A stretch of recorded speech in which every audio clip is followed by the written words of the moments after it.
Je vais vous donner également qu'est-ce qui sont les variants de classe 4 et classe 5.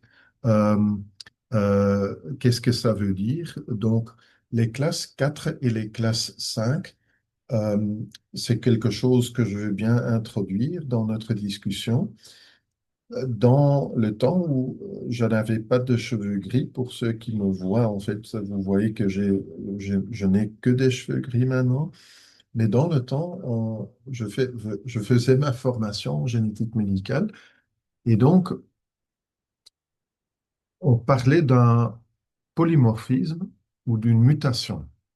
Le polymorphisme provoque des yeux bleus, des yeux bruns, des variants, des variations dans l'être humain normal, et les mutations provoquent des pathologies.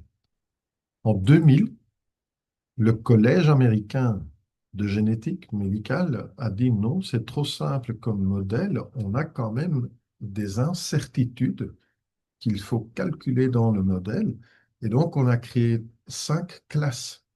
C'est seulement ça. Classe 1, c'est le variant qui provoque les yeux bruns et bleus, c'est-à-dire le polymorphisme d'antan, aucune importance.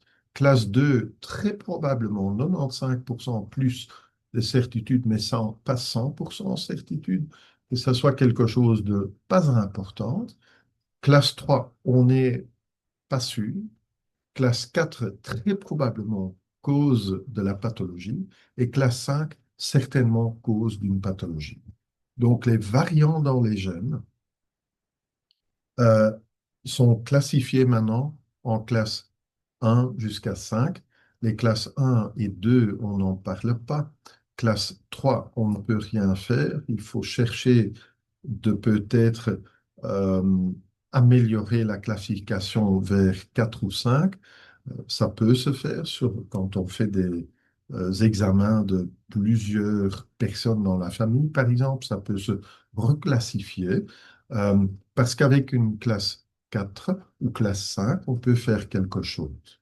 Euh, C'est-à-dire, on peut aider des couples à d'avoir des enfants non touchés, etc. On peut faire de la thérapie génique quand on a des classes 4 ou classe 5.